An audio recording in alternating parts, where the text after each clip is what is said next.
Pemirsa, pemerintah terus berupaya mencegah penyebaran kasus penyakit mulut dan kuku PMK yang menjangkiti hewan ternak berkuku belah dua seperti sapi dan kambing di berbagai wilayah Indonesia.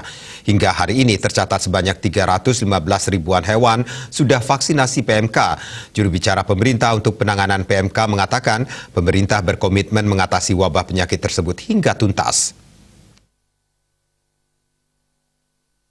Pemerintah terus berupaya mencegah penyebaran kasus penyakit mulut dan kuku atau PMK yang menjangkit hewan ternak berkuku belah dua seperti sapi dan kambing di berbagai wilayah Indonesia.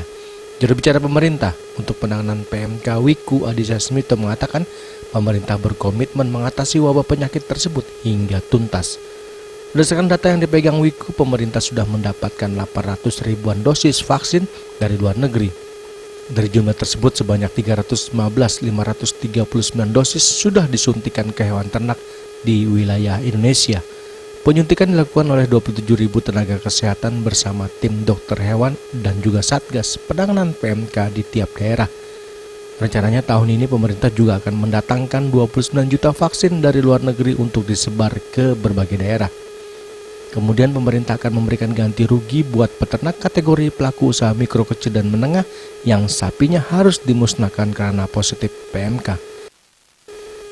Nantinya hewan ternak dengan syarat dan ketentuan Kementerian Pertanian saja yang mendapat ganti rugi sebesar 10 juta per ekornya.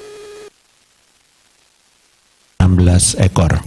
Perlu menjadi perhatian bahwa meskipun saat ini virus PMK pada hewan ternak tidak menular ke manusia, namun manusia dapat membawa virusnya dan menulari kepada hewan yang sehat.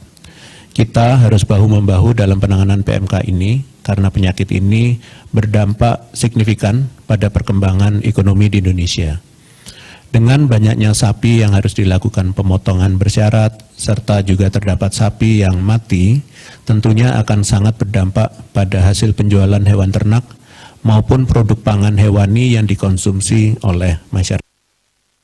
Dari Jakarta, Juli Soeharto dan Ketut Sumadiasa melaporkan.